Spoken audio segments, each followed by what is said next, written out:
So there's a fairly wide spectrum in terms of clinical illness.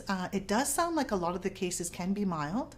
There are definitely some more severe cases, and those can be pneumonia, or they can lead to respiratory failure, and there have been a few deaths.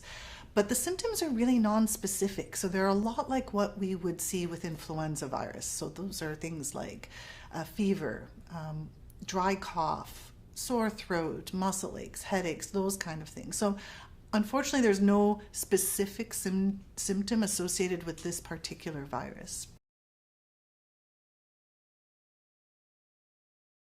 Now, in the last hour, Britain has changed its travel advice, advising against all but essential travel to the whole of mainland China as a result of the new coronavirus. The number of deaths has now jumped to more than 100.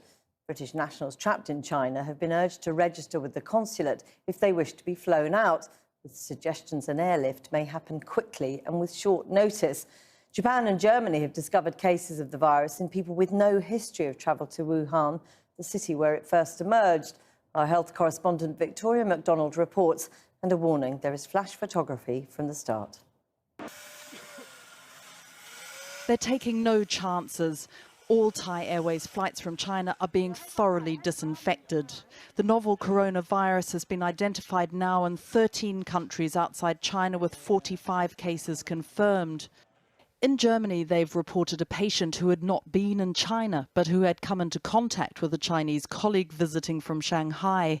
She'd been infected by her parents, who had come from near Wuhan at the center of the outbreak. I want to make it clear that it was expected that the coronavirus would also reach Germany. The case in Bavaria also shows, however, that we are well prepared, that the information between the federal and state governments and internationally works well.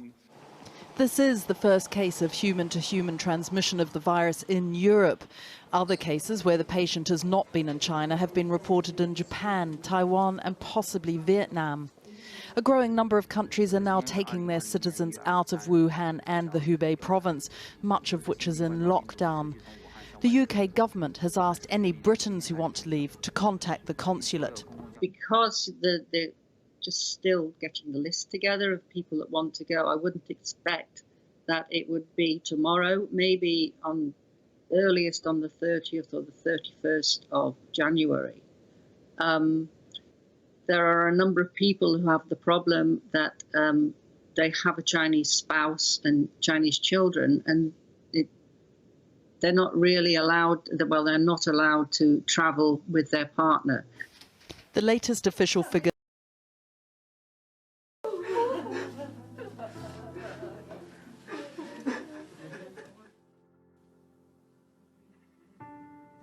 当时这个病人明明其实都已经知道是高度怀疑的一个新冠肺炎的病人，他还是放弃下夜班的休息，在那驻守。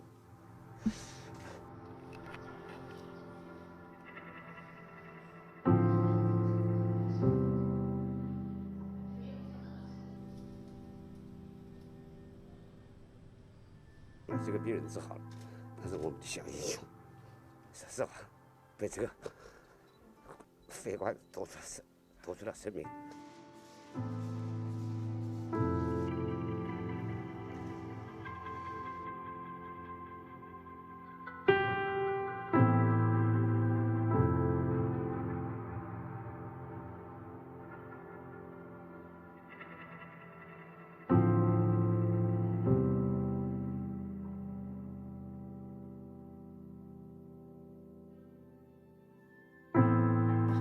他说是预产期是5月份，所以那个时候真的就特别希望他一定可以好起来，真的特别希望他一定能够好起来。然后他还答应说，如果他好了之后，还跟我们一起去吃饭的。